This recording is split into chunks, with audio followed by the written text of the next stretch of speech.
Hey guys, and welcome to a new video. Today we're gonna start my second grinding project of 316 Scourge League, and it's going to be 60 Simulacrums. And in my opinion, Simulacrums are way too cheap, but it also, thanks to Scourge League and Scourge maps dropping hilarious amounts of Simulacrum splinters at some point, they are actually quite cheap. And we're talking about 1 Exalt per Simulacrum. So I've done this Simulacrum project in the past. I think the last time it was in Heist League or something.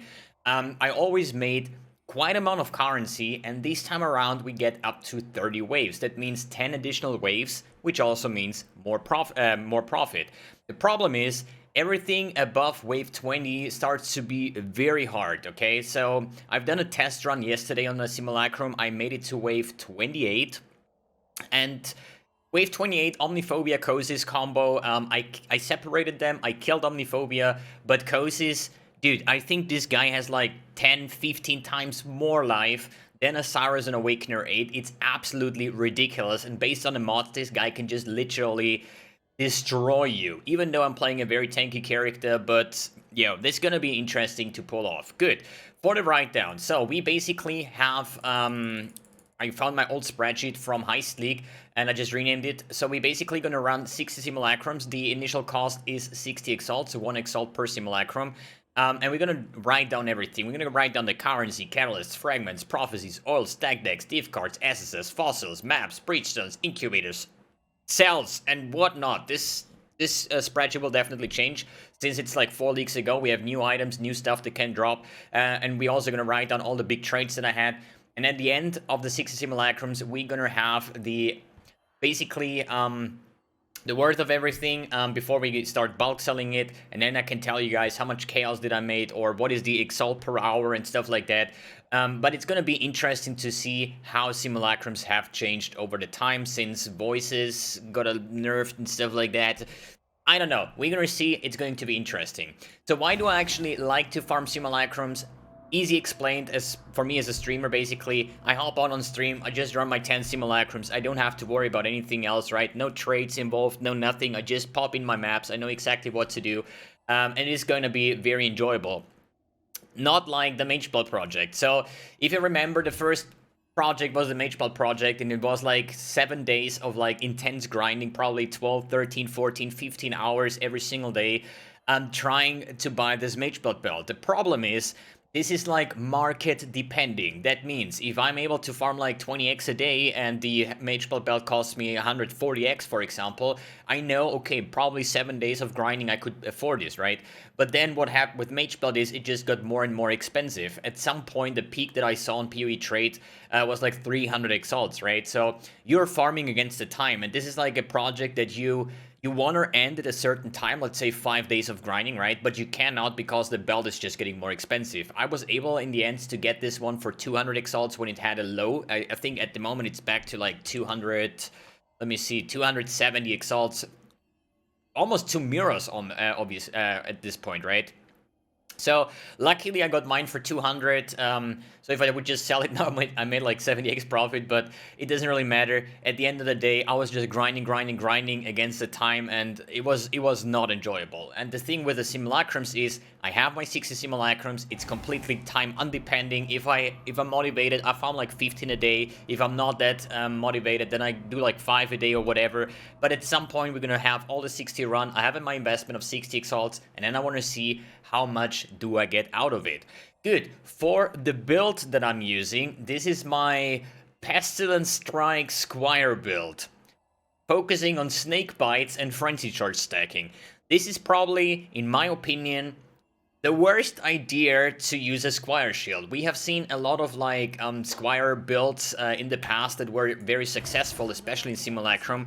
We have the Arakali's Fang, you have Hidden Blade, you have Mjolnir, you have like Lightning Strike is very good, right? And I'm currently running a 10-link Pestilence Strike. The weapon is actually not that good. Of course, it has Ancestral Call, Multi-Strike, and Chance to Poison, but there is almost no physical or chaos DPS involved, right? So at the moment we're running a 10-link Pestilence Strike, so I actually have to play this with life tap, because there is no way to sustain the mana cost, especially with the amount of attack speed that I have, right? which is like 12, 13 attacks per second or something, which is kind of ridiculous. Good. How does this build work? We basically PUB'd and put this together yesterday on stream, and it was a hell of a ride actually, and it's still not done, so this is not gonna be a build guide. I just want to say a couple things about the build, what I think makes it special, besides using Pestilence Strike. Basically, it's a build focusing on frenzy charges. So got myself some snake bites. They were like super cheap. I think 2 exalts for 1 frenzy and 1 AoE. And what this does is gives you attack speed, accuracy rating, and multiplier per frenzy charge. The problem is you have reduced charge duration per frenzy charge, right? And I actually was on a point that I had to use the charge mastery for 100% increased charge duration, because otherwise, thanks to my replica Pharos 4, I was not able to sustain it, because instead of like 10 seconds for my charges, they only lasted like 5 seconds or so, right? It's quite fun. And then we have like all the gear that gives me potential frenzy charges. For example, the dark ray vectors that also give me like a shit ton of movement speed. Then I got myself 1 circle of nostalgia with a frenzy charge.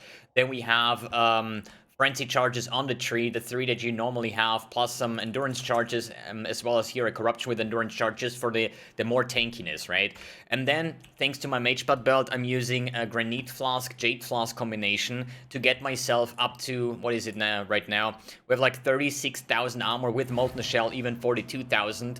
And 40,000 chance to, or at least evasion rating. So we have like a good amount of evasion rating, we have a good amount of physical damage reduction, we are obviously res capped with chaos max resistance, and when I use my Molten Shell, which has a duration currently of like 7 seconds or something like that, I get 10 maximum all res thanks to the Veteran's Awareness. So then with a combination of life gained on hits with leech and stuff like that, you know, I think this build is very defensive, even though only 4.7k life, but with the layers of defense that I built in, I think it should be quite tanky. And damage-wise, I think we're currently sitting on like 8 mil DPS, maybe 9 mil DPS, depending, but it's a poison skill, it needs ramp up. So the way I tested it yesterday in the Simulacrum, you just kill off all the waves, basically, or all the monsters for the additional loot. You just ignore coses in the start, and then you just do a 1 versus 1, basically, because then it doesn't matter anymore how long you need for coses, the loot will still be the same. So, what else can I say about the build? It's quite fast. We have like 178% movement speed, which is quite nice. Wait a second, yeah, I have everything activated, yeah. And yeah, good clear, poison. We are Pathfinder, Mageblood, the Flask effect, then Poison Proliferation. We are going to... Hey, did I show you, dude? This is actually, I don't know. If you count in the Mageblood belt plus the Squire shield, we're talking about 2.5 mirrors just for those 2 items. And the rest is basically, I don't know how much I spent on it, but...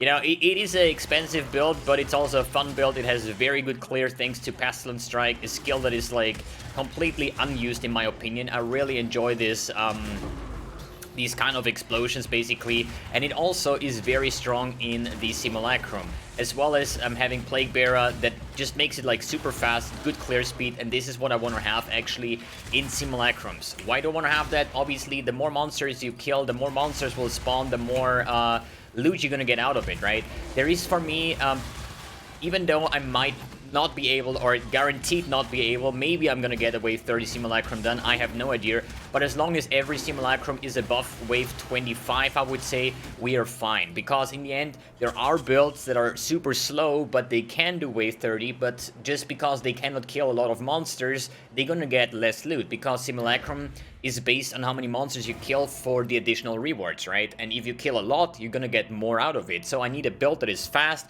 that is tanky. And yeah, we're gonna see how the journey will go. I will keep you guys updated. I'm also gonna try leveling some gems in my offhand for some additional profit, basically. And then we're gonna see how profitable it's going to be. I'm looking forward to this one. I'm gonna start streaming now. I'm gonna run my first couple simulacrums. Alright guys, thanks for tuning in, thanks for watching, and see you in the next video.